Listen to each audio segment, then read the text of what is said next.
Swastiastu, selamat pagi. Kami dari kelompok Roadmap Pengembangan UMKM di Kabupaten Lombok Barat. Adapun anggota kelompok kami, yang pertama saya selaku moderator atas nama Nikade Ayu Yanjani, yang kedua ada Dewa Ayu Tara Handayani. Baik, kami mulai presentasi kami.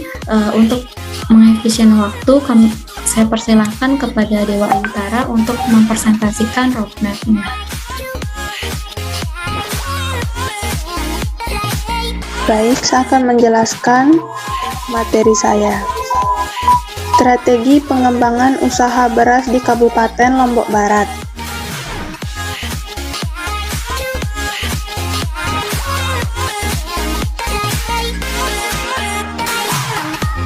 Penjelasan: beras merupakan makanan pokok masyarakat Indonesia.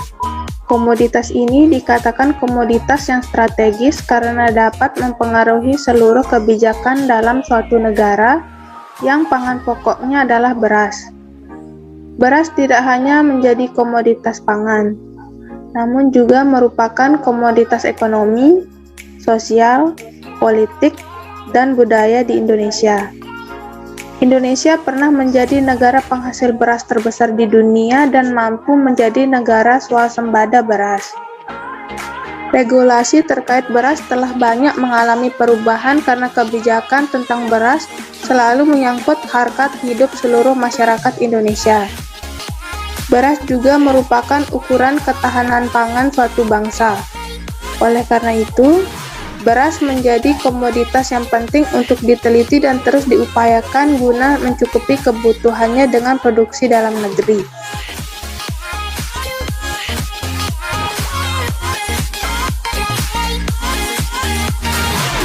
Visinya, sebagai produsen beras, selalu berusaha untuk terus menjaga hasil produksi yang berkualitas dan mampu meningkatkan kebutuhan masyarakat akan kebutuhan bahan pangan pokok. Misinya: 1. Mengembangkan dan menjamin ketersediaan, keterjangkauan, dan kualitas beras yang diedarkan di masyarakat luas.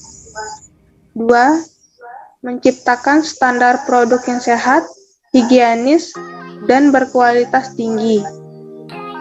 3.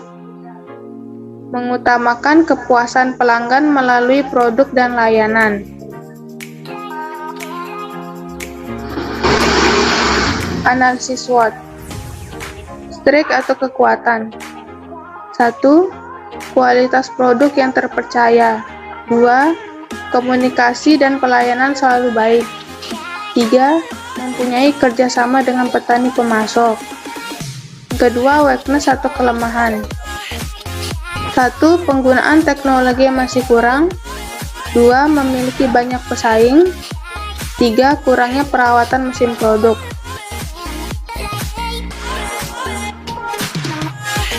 3. Opportunities atau peluang. 1. Permintaan pasar yang selalu ada dan terus meningkat. 2. Sumber beras diperoleh sendiri.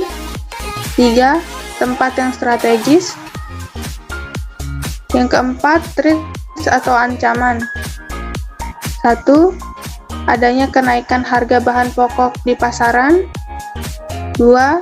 Faktor cuaca seperti musim hujan dan musim kering yang berkepanjangan akan membuat padi menjadi kurang bagus dan mungkin tidak dapat diproduksi atau gagal panen. Kesimpulannya, beras merupakan makanan pokok penduduk sehingga sistem agribisnis beras berperan strategis dalam pemantapan ketahanan pangan. Sistem agribisnis beras mampu menciptakan lapangan kerja dan nilai tambah yang besar. Karena sampai saat ini, usaha tani padi masih dominan dalam sektor pertanian dan sistem agribisnis beras sangat instrumental dalam upaya pengentasan kemiskinan karena kebanyakan penduduk miskin terlibat dalam usaha petani padi. Ini dokumentasinya. Sekian presentasi dari saya, bisa dilanjutkan dengan teman saya Nikade Ayu Yanjani.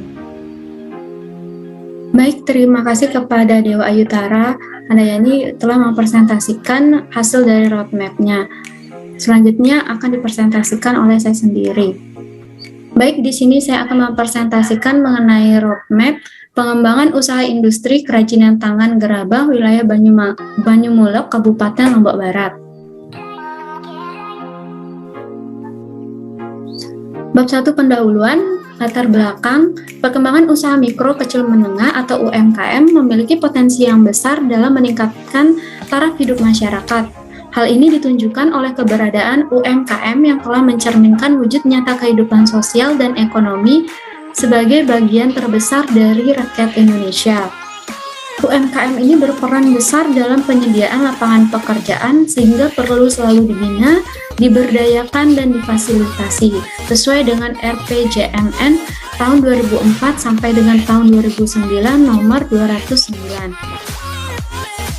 Kemudian, masyarakat Desa Banyumulek yang saat ini berstatus sebagai daerah sentra industri gerabah, di mana Desa Banyumulek berpeluang untuk bisa mengembangkan usahanya lebih baik lagi dan lebih maju, sehingga akan berpengaruh pada tingkat penghasilan yang tinggi.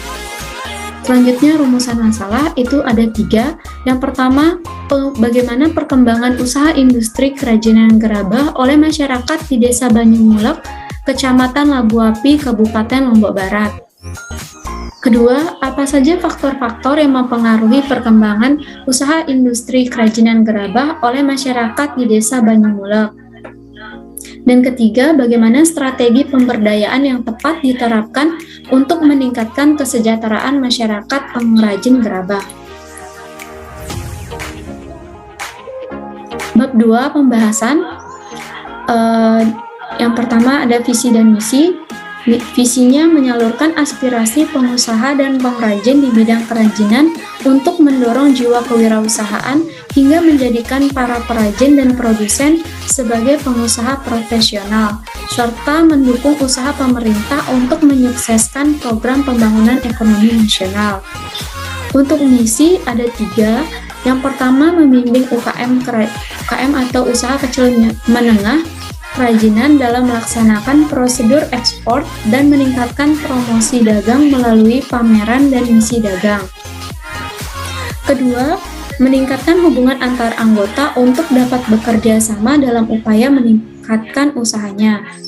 Ketiga, membangun dan meningkatkan hubungan kerjasama dengan instansi-instansi pemerintah dan swasta, asosiasi-asosiasi, dan lembaga-lembaga promosi dalam dan luar negeri. Hal ini dilakukan agar dapat lebih banyak lagi relasinya untuk menjangkau pemasaran dari gerabah itu sendiri. Selanjutnya analisis SWOT itu ada 4, strength, weakness, opportunity, and threats. Yang pertama itu strength atau kekuatan itu ada 4.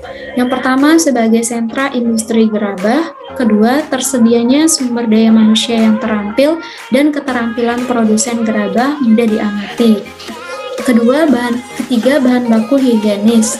Keempat lokasi mudah dijangkau. Untuk weakness atau kelemahan, yang pertama ada bahan baku tergantung faktor alam, rentan terhadap rusaknya lingkungan alam. Jika terjadi bencana alam, maka bahan baku juga terpengaruh. Kedua, terbatasnya permodalan. Jadi modal untuk masyarakat di industri gerabah ini kurang karena tidak ada bantuannya dari pemerintah. Ketiga, kurangnya kemampuan tata niaga pasar. Keempat, kurang terjalinnya kerjasama antar industri pengrajin tangan atau gerabah. Kemudian untuk opportunity-nya, pemasaran terbuka dan banyak masyarakat yang membutuhkan atau kebutuhan rumah tangga dan seni. Misalnya, kebutuhan rumah tangga itu menggunakan kompor dari tanah liat atau gerabah. Terus juga ada teko dari gerabah atau juga pembuatan guci dari gerabah itu termasuk untuk seni atau perabotan rumah tangga.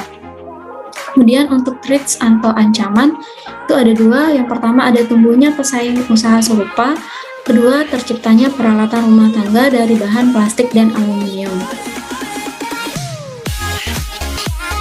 Kemudian untuk penutup itu ada kesimpulan.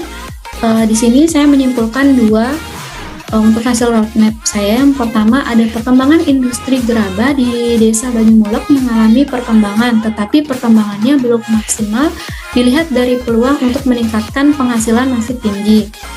Kedua, hasil rumusan dan perencanaan program pemberdayaan masyarakat yang tepat untuk pengrajin gerabah di Desa Banyumulek itu ada 4. Yang pertama itu pembentukan penguyuban pelestari industri gerabah. Kedua, pelatihan kewirausahaan dan keterampilan pembuatan gerabah yang inovatif. Ketiga, pengembangan permodalan dan pengadaan alat pengeringan yang akan membantu dalam proses pembuatan dari gerabah itu sendiri. Untuk saran, itu merealisasikan pelaksanaan rencana program yang memungkinkan terjadinya perkembangan industri gerabah yang semakin maju, dan dengan berkembangnya industri gerabah baik secara langsung maupun tidak langsung akan memiliki arti yang sangat penting dalam sendi-sendi perekonomian masyarakat, sehingga secara bertahap pemberdayaan ekonomi masyarakat Desa Banyumulek akan bisa diwujudkan. Sekian presentasi dari saya.